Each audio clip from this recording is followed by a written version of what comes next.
Hello दोस्तों, स्वागत है आप सभी का आपके अपने ही यूट्यूब चैनल ऑनलाइन स्टडी में।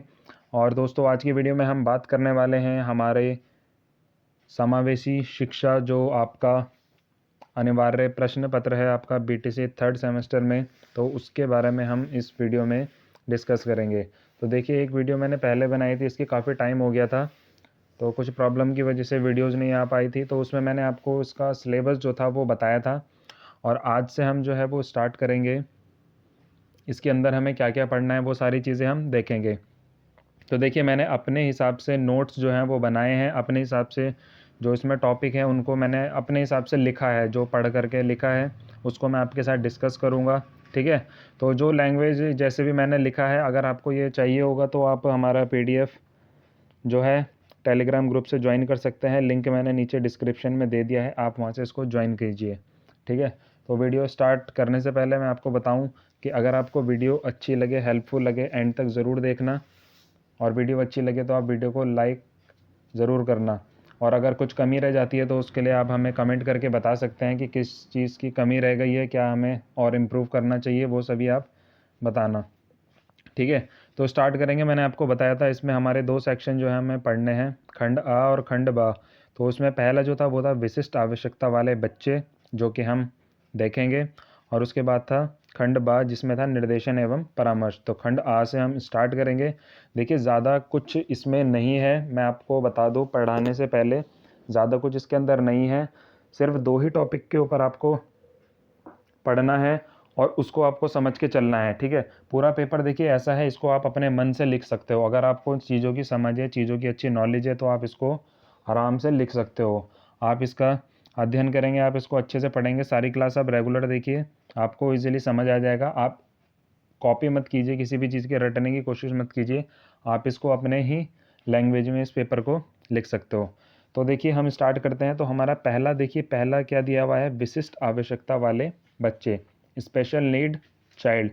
विशिष्ट से आप समझ गए होंगे, स्पेशल देखिए विशिष्ट स्पेशल होता है, ठीक है, और आवश्यकता वाले बच्चे, तो जिन्हें स्पेशल नीड है, जिन बच्चों को, उसके बारे में हम पढ़ेंगे। तो देखिए, सबसे पहले मैं बता दूं कि जो हमारा जो ये सब्जेक्ट है समावेशी शिक्षा, तो इसमें समावेशी का अर्थ क्या है मैं आपको मोटा मोटा बता देता हूं, जैसे जैसे आप पढ़ते रहोगे आपको और अच्छे से ये समझ आता रहेगा। तो समावेशी शिक्षा देखिए है क्या, समावेशन क्या होता है कि देखिए, जो हम इसके अंदर पढ़ेंगे इसमें क्या है कि सामान्य से एक से ऊपर के बच्चे, यानी कि सामान्य से प्रतिभाशाली बच्चे और सामान्य से निम्न स्तर के बच्चे, आप आप लोग हैं। तो बहुत से आपने देखा होगा, बहुत से बच्चे ऐसे हो जाते हैं कि उनकी जो आईक्यू लेवल है या उनका जो पढ़ने की क्षमता बहुत ही ज़्यादा अच्छी होती है, एकदम से उन्हें चीज़ें समझ आ जाती है, और कोई भी चीज़ है वो एकदम से कैच कर लेते हैं, एक बार उन्हें समझाने पे वो कर लेते हैं। ठीक है, बहुत से बच्चे होते हैं जो एवरेज होते हैं, कि जिन्हें बताया, थोड़ा बहुत बताया, उन्हें कुछ समझ आया कुछ नहीं आया, फिर उन्हें कर लिया। ठीक है, तो वो सामान्य में आ गए। जिन्हें एकदम समझ आ गया वो प्रतिभाशाली में आ गए। और कुछ बच्चे ऐसे होते हैं जिन्हें बहुत देर में समझ आता है, उन्हें मतलब उनके पीछे आप लगे रहोगे तब जा करके उन्हें कुछ चीज़ें समझ आएंगी, कुछ चीज़ें उनके कॉन्सेप्ट जो है वो क्लियर होंगे। तो वो आपके जो हो गए निम्न स्तर के बच्चे हो गए, जिन्हें बहुत धीरे धीरे धीरे समझ आ जाता है। ठीक है, तो विशिष्ट में देखिए आप दो चीज़ें ले सकते हैं। विशिष्ट देखिए क्या होता है, विशिष्ट जो हो जाता है, विशिष्ट आपका देखिए जैसे कि दिया गया है स्पेशल होता है। विशिष्ट या तो आप इसको ले सकते हो कि विशिष्ट या तो वो बहुत ही ज़्यादा प्रतिभाशाली है, वो विशिष्ट में आ गया, या फिर निम्न सामान्य से नीचे है, निम्न स्तर का है, मतलब जो उसकी बुद्धि लब्धि है वो कम है, तो वो भी विशिष्ट में आ गया। तो समावेशन जो है, जो समावेशी शिक्षा है, ये हमारा क्या काम करती है, ये हमारा कार्य करती है कि जो नीचे का बच्चा है जिसकी बुद्धि लब्धि कम है और जिस बच्चे की बुद्धि लब्धि ज़्यादा है, उन दोनों बच्चों को ये सामान्य बच्चों के साथ एक ही कक्षा में उनको पढ़ाते हैं, उनका समावेशन करते हैं। समावेशन का मेन अर्थ यही है कि जो बच्चा आपका, आप इसको ऐसे समझ सकते हैं कि आपके मान लीजिए तीन बच्चे हैं, तीन बच्चे में से एक बच्चा तो बहुत ही ज़्यादा इंटेलिजेंट है, बहुत ज़्यादा पढ़ने में अच्छा है, ठीक है, और एक बच्चा जो है वो एवरेज है, मतलब कि उसको चीज़ें समझ आ जाती हैं लगभग लगभग, वो मतलब बिल्कुल बुद्धू नहीं है, और एक बच्चा जो है वो बुद्धू है, वो चीज़ें समझ नहीं पाता है।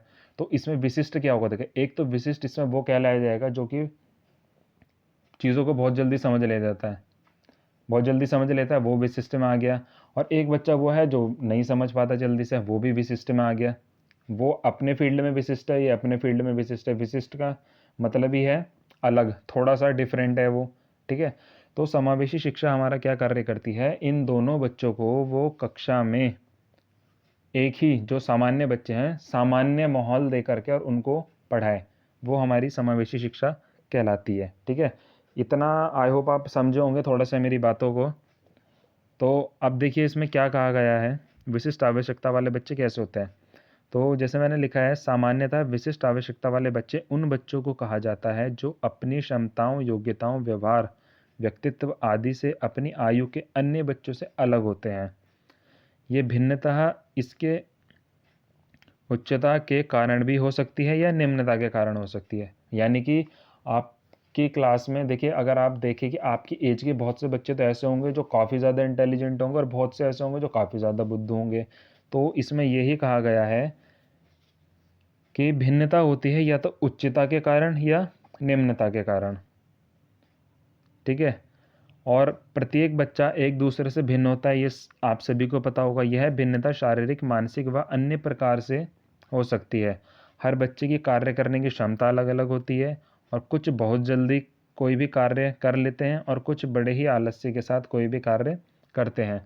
तो देखिए वही चीज़ इसमें आ गई है जो मैंने आपको बताई है कि बहुत से बच्चे काफ़ी ज़्यादा प्रतिभाशाली होते हैं और बहुत से बच्चे जो होते हैं काफ़ी आलस्य वाले होते हैं, बहुत स्लो काम करते हैं, उन्हें याद जल्दी से नहीं होता, कुछ काम जल्दी से नहीं कर पाते हैं। और बहुत से बच्चे बहुत जल्दी से कर लेते हैं। तो इसमें यही कहा गया है, ये आपके देखिए समावेशी जो मैंने आपको बताया ये आप आगे पढ़ोगे। अभी इसमें सिर्फ विशिष्ट बालकों के बारे में कहा गया है। विशिष्ट या तो काफ़ी ज़्यादा प्रतिभाशाली हो जाते हैं या फिर निम्न स्तर वाले बालक हो जाते हैं, ये आपके विशिष्ट बच्चे हो गए। बाकी जो बच्चे होते हैं वो सामान्य बच्चे होते हैं, ठीक है। तो एक डेफिनेशन मैंने लिखी है क्रो एंड क्रो के अनुसार। आप बुक ले सकते हो, कोई भी बुक आप ले सकते हो, उसमें आपको बहुत सारी डेफिनेशन मिल जाएंगी। पर ये डेफिनेशन मैंने ली है तो देखिए इसमें लिखा गया है, विशेष प्रकार या विशिष्ट शब्द किसी ऐसे गुण या उस गुण को धारण करने वाले व्यक्ति के लिए उस समय प्रयोग में लाया जाता है जबकि व्यक्ति उस गुण विशेष को धारण करते हुए अन्य सामान्य व्यक्तियों से विशिष्ट ध्यान की मांग करे या उसे प्राप्त करे और साथ ही इसके व्यवहार की क्रियाएं तथा अनुक्रियाएं भी प्रभावित हों। देखिए जो जो चीज़ें मैंने आपको बताई डेफिनेशन में भी वही चीज़ें कही गई हैं। आप इसको किसी भी एक राइटर की छोटी सी डेफिनेशन आप याद कर सकते हो, ठीक है। अगर आपको डेफिनेशन लिखनी है या फिर आप इसको अपने मन से भी लिख सकते हो। आप इतना तो समझ ही गए होंगे कि विशिष्ट जो इसमें कहा गया है वो क्या होता है। अगला जो हमारा टॉपिक है देखिए वो है शैक्षिक समावेशन से अभिप्राय। शैक्षिक समावेशन क्या है देखिए, ठीक है, इसके बारे में हम पढ़ते हैं। तो इसमें देखिए लिखा गया है, शैक्षिक समावेशन का आंदोलन सभी नागरिकों की समानता के अधिकार को पहचानने और सभी बालकों की को समावेशी आवश्यकताओं का साथ साथ शिक्षा के समान अवसर के रूप में कहता है। देखा जाता है कि उन्हें कम नियंत्रित तथा अधिक प्रभावशाली वातावरण में शिक्षा देनी चाहिए, ठीक है। शैक्षिक समावेशन देखिए क्या होता है, मैं इसको आपको बता देता हूँ। देखिए समावेशन के बारे में मैंने आपको बताया अभी कि समावेशन वो होता है कि जो आपके प्रतिभाशाली बच्चे हैं और निम्न बच्चे हैं उन दोनों ही बच्चों को आप सामान्य बच्चों के साथ उनका समावेशन करें, उनके साथ उन्हें शिक्षा दें, उनके साथ उन्हें खेल कूद उनका करवाएं या जो भी विद्यालय के अंदर क्रियाएं होती हैं वो सभी उन बच्चों के साथ करवाएं। देखिए उसमें क्या होता है कि जो निम्न स्तर के बालक होते हैं उनको ये नहीं लगेगा कि हम इनसे बिल्कुल अलग है। देखिए अब क्या हो गया, क्या होता है, आपने देखा होगा कि अभी इसमें वैसे आप आगे पढ़ोगे तो पर मैं आपको फिलहाल बता देता हूँ। तो इसमें आपने देखा होगा कि अलग अलग विद्यालय होते हैं। उसमें क्या होता है कि देखिए जैसे विकलांग है तो उनके लिए अलग से विद्यालय बना दिया कि बिल्कुल जो विकलांग है उनको अलग ही विद्यालय दिया हुआ है। और जो आपने देखा होगा कि प्रतिभाशाली बच्चे होते हैं, काफ़ी ज़्यादा इंटेलिजेंट होते हैं, तो अलग ही स्कूल में उनको पढ़ाया जाता है, काफ़ी ज़्यादा फीस उनके लिए पे की जाती है, अलग ही स्कूल में वो पढ़ते हैं। सामान्य बच्चे वो अलग पढ़ते हैं। तो हमारा इसको पढ़ने का मतलब ये है कि हम उन सभी बच्चों को एक ही कक्षा के अंदर ऐसा माहौल दें कि उन्हें अलग अलग कहीं भी जाने की ज़रूरत ना पड़े और अलग अलग उनको अंदर ऐसी कोई भावना उत्पन्न ना हो, या वो ये ना सोचें। अब देखिए जो निम्न स्तर के बालक होते हैं वो ये ना सोचें कि हम भी सामान्य नहीं है। उनको हमें क्या करना है, समावेशन का मतलब यही है कि उनको हम सामान्य बच्चों जैसा माहौल देंगे, तभी उन्हें भी अच्छा लगेगा कक्षा में, वो भी आया करेंगे और अपनी पढ़ाई सुचारू रूप से किया करेंगे। तो देखिए यही सारी चीज़ें जो हैं वो शैक्षिक समावेशन के अंतर्गत कही गई है। अब देखिए समावेशी अथवा समावेशी शिक्षा में 4 मुख्य प्रक्रियाएं महत्वपूर्ण है। ठीक है, पहली है मानकीकरण, दूसरी है संस्था राहत शिक्षा, तीसरी है शिक्षा की मुख्य धारा और चौथी है समावेशी। इन चारों टॉपिक के अंदर भी यही बात कही गई है। चलिए एक बार इसको पढ़ लेते हैं। मानकीकरण, सामान्यकरण वह प्रक्रिया है जो प्रतिभाशाली बालकों तथा युवकों को जहाँ तक संभव हो कार्य सीखने के लिए सामान्य सामाजिक वातावरण पैदा करे। देखिए कहा गया प्रतिभाशाली बालकों तथा युवकों को जहाँ तक संभव हो कार्य सीखने के लिए सामान्यतः सामाजिक वातावरण पैदा कर सके। सामान्य वातावरण पैदा करना है प्रतिभाशाली बालकों के लिए। ठीक है। संस्था रहित शिक्षा, संस्था रहित शिक्षा ऐसी प्रक्रिया है जिसमें अधिक से अधिक प्रतिभाशाली बालकों तथा युवक छात्रों की सीमाओं को समाप्त करती है। ठीक है। थर्ड है शिक्षा की मुख्य धारा। शिक्षा की मुख्य धारा वह प्रक्रिया है जिसमें प्रतिभाशाली बालकों को सामान्य बालकों के साथ प्रतिदिन शिक्षा के माध्यम से आपस में संबंध रखते हैं। ठीक है। तो देखिए इसमें भी चारों पॉइंट में यही कहा गया है। आपको सिर्फ जो आपका मेन चीज़ है जो मैंने आपको समझाई है, यही पूरी बुक के अंदर आपका घूम फिर के आपके सामने आता रहेगा। समावेशन। ठीक है। क्या हो रहा है कि आपको जो निम्न स्तर के बालक है उनको भी सामान्य में लाना है, जो प्रतिभाशाली उनको भी सामान्य में लाना है। प्रतिभाशाली को सामान्य में ऐसे आपको लाना है, ये नहीं कि वो अपना जो उनके अंदर टैलेंट है वो ख़राब हो जाए, ऐसा कुछ नहीं है, पर उनको भी ऐसा माहौल देना है कि वो भी सामान्य वालों के साथ एडजस्ट कर सके। उनको इस हिसाब से आपको पढ़ाना है, और जो निम्न स्तर के हैं उनको भी इस हिसाब से आपको पढ़ाना है या उनके साथ ऐसी क्रियाएं करनी है कि क्लास का माहौल जो है वो सामान्य हो जाए। ठीक है। और उनके ऊपर कोई प्रभाव भी उस चीज़ का ना पड़े। उनको ये भी ना लगे कि हमें बिल्कुल बुद्धू समझा जा रहा है या हमें बिल्कुल अलग समझा जा रहा है। ये सारी चीज़ें नहीं होनी चाहिए। ठीक है। अगला है आपका समावेश। यही सारी चीज़ें मैंने अभी आपको बताई। ठीक है। ये जो सारी चीज़ें हम पढ़ रहे हैं, जो मैं आपको बता रहा हूँ, ये सभी समावेशन ये सभी एक चीज़ है। ठीक है। अगला है हमारा शैक्षिक समावेशन की विशेषताएं। क्या क्या इसकी जो है वो विशेषताएं हैं शैक्षिक समावेशन की। तो देखिए काफ़ी ज़्यादा पॉइंट्स हैं इसके, तो 2-4 पॉइंट्स मैं इसमें पढ़ लेता हूँ, बाकी मैं PDF आपको डाउनलोड उसमें से आप कर लेना टेलीग्राम ग्रुप से, उसको आप ज्वाइन कर लेना। किसी को कोई प्रॉब्लम आए तो आप पूछ सकते हैं। तो देखिए पहला पॉइंट है समावेशी शिक्षा ऐसी शिक्षा है जिसके अंतर्गत शारीरिक रूप से बाधित बालक तथा सामान्य बालक साथ साथ सामान्य कक्षा में शिक्षा ग्रहण करते हैं। देखिए वही बात है, अगर किसी बच्चे को कोई अपाहिज है या कोई विकलांग आप मान सकते हो, शारीरिक रूप से वो हो सकते हैं, जैसे किसी को चलने में दिक्कत है, कुछ है, तो हम उनको ऐसे नहीं करेंगे कि उनको हम कक्षा में अलग बिठाएंगे या उनको हम अलग से उनकी कक्षा लेंगे। नहीं, उनको भी हम सामान्य बच्चों के साथ पढ़ाएंगे और उनको भी सामान्य बच्चों के साथ ही जो है वो शिक्षा प्रदान करेंगे।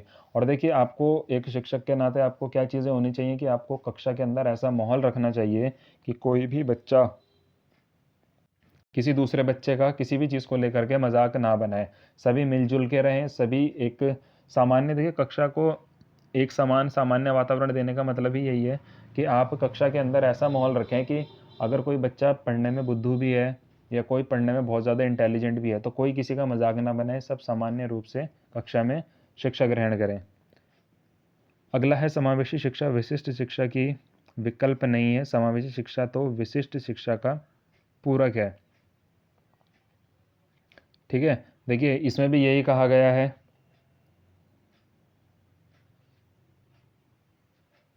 अगला है कभी कभी बहुत कम शारीरिक रूप से बाधित बालकों को समावेशी शिक्षा में प्रवेश कराया जाता है। गंभीर रूप से अपंग बालक को जो विशिष्ट शिक्षा संस्थानों में शिक्षा ग्रहण करते हैं, संप्रेक्षण व अन्य प्रतिभा ग्रहण करने के पश्चात वे समन्वित विद्यालयों में प्रवेश पा सकते हैं। ठीक है, अगला पॉइंट है, इस शिक्षा का ऐसा प्रारूप दिया गया है जिससे अपंग बालक को सामान्य शिक्षा के अवसर प्राप्त हों तथा वे समाज के अन्य लोगों की भांति आत्मनिर्भर होकर अपना जीवन यापन कर सकें। अगला है, यह अपंग बालकों को कम प्रतिबंधित तथा अधिक प्रभावी वातावरण उपलब्ध कराती है जिससे वे सामान्य बालकों के सामान्य जीवन यापन कर सकें। 6 पॉइंट है, यह एक ऐसी व्यवस्था है जिसके अंतर्गत शारीरिक रूप से बाधित भी सामान्य बालकों को सामान्य महत्वपूर्ण समझे जाते हैं। तो देखिए, इन सभी पॉइंट्स में यही कहा गया है कि देखिए अब कैसी शिक्षा व्यवस्था आई है कि देखिए क्या होता है, हर महाविद्यालय में आपने देखा होगा कि जो फिजिकली डिसेबल्ड बच्चे होते हैं उनको खास तौर से उनकी सुविधा के लिए सारी सुविधाएं जो है वहाँ पे महाविद्यालय में या विद्यालय में सभी दी जाती हैं। ठीक है, और उनको अलग नहीं देखा जाता है। कोई भी विद्यालय उनको एडमिशन देने के लिए मना नहीं कर सकता, उनको एडमिशन उन्हें देना पड़ेगा। कोई भी विद्यालय उन्हें मना नहीं करेगा। ठीक है, सामान्य जैसे और बच्चों को ट्रीट किया जाता है वैसे ही उन्हें भी ट्रीट किया जाएगा। ठीक है, और क्या कहा गया है इसमें, अपंग बालकों को समान शिक्षा अवसर प्राप्त हो तथा वे अन्य लोगों की भांति आत्मनिर्भर होकर अपना जीवन यापन कर सकें। वही चीज़ है, उनको भी सामान्य बच्चों की तरह देखा जाए, सामान्य बच्चों की तरह समझा जाए ताकि उनके अंदर कोई हीन भावना पैदा ना हो और वो भी सामान्य बच्चों की तरह अपना जो है वो कार्य करते रहें। ठीक है, उनको जो वातावरण है वहाँ का वो वैसा ही उपलब्ध कराया जाए, सभी बच्चों को एक समान वातावरण वहाँ का दिया जाए। शिक्षक के अंदर कभी ये ना आए कि वो किसी एक बच्चे को ज़्यादा ध्यान दे रहा है और बाकी बच्चों को ध्यान नहीं दे रहा है, या जो विकलांग बच्चे हैं उन पे ध्यान नहीं दे रहा है, या विकलांग बच्चे उन्हीं पे ध्यान दे रहा है और किसी पे ध्यान नहीं दे रहा है। तो शिक्षक का कक्षा में ऐसा व्यवहार होना चाहिए जो सभी छात्रों को एक समान देखे, एक नज़रिए से देखे और सबको एक समान समझे। ठीक है, तो अगला है हमारा शैक्षिक समावेशन का कार्य क्षेत्र। तो देखिए इसका कार्य क्षेत्र क्या क्या है, देखिए ये कहाँ कहाँ कार्य करता है। ठीक है, तो देखिए अस्थिबाधित बालक, आप इसको फिजिकली हैंडीकैप कह सकते हैं, वही होता है अस्थिबाधित बालक जिनके हाथ में दिक्कत है या पैर में कोई दिक्कत है, कुछ भी चीज़ हो सकती है। श्रवण बाधित बालक, ठीक है, सुनने में जिन्हें दिक्कत हो रही हो। दृष्टिबाधित बालक, देखने में जिन्हें दिक्कत हो। मानसिक मंदिता बालक, जो शिक्षा योग्य हो, जिनके अंदर थोड़ा सा देखिए आप कह सकते हो कि बुद्धि लब्धि जिनकी कम हो सकती है, मानसिक मंदिता बालक हो गए। और विभिन्न प्रकार के अपंग बालक हो गए। ठीक है, तो यहाँ यहाँ जो है हमारा जो समावेशन है, समावेशी शिक्षा है, वो यहाँ पर हमारा कार्य करती है और इन सभी बच्चों की जो समस्याएं हैं उनको दूर करने का कार्य करती है। उनको दूर करके उनको सामान्य माहौल जो है, सामान्य वातावरण जो है वो देने का कार्य हमारी समावेशी शिक्षा करती है। इसीलिए समावेशी शिक्षा ये है जो पढ़ाया जा रहा है। ठीक है, तो आई होप अभी तक जो मैंने आपको बताया वो सभी आपको समझ आया होगा। काफ़ी लंबी क्लास हो गई है। ठीक है, तो अब हम ऐसा करेंगे कि आगे का जो हमारा है, अभी इसमें देखिए समावेशी जो शिक्षा है ये काफ़ी ज़्यादा अभी भी बड़ा है और इसके कुछ प्रकार भी हैं, वो हम अपनी अगली क्लास में पढ़ेंगे। देखिए शैक्षिक समावेशन के सिद्धांत हम अपनी अगली क्लास में करते हैं, क्योंकि ज़्यादा लंबी क्लास हो जाएगी तो शायद आपको अच्छा ना लगे, शायद आपको मज़ा ना आ रहा हो क्लास में। तो पहली वीडियो में ये डाल रहा हूँ, अगर आपको क्लास अच्छी लगी हो तो आप कमेंट करके ज़रूर बताना, और कुछ इम्प्रूवमेंट अगर मुझे करना हो वो भी मैं आपको करके दूंगा। ठीक है, तो हमारी ये फर्स्ट क्लास थी आज की। अगर आपको अच्छी लगी हो तो आप इसको लाइक करना, शेयर करना और चैनल को सब्सक्राइब ज़रूर करना। कोई कमी हो तो आप वो भी बताना। अगली क्लास में मिलते हैं। Thank you.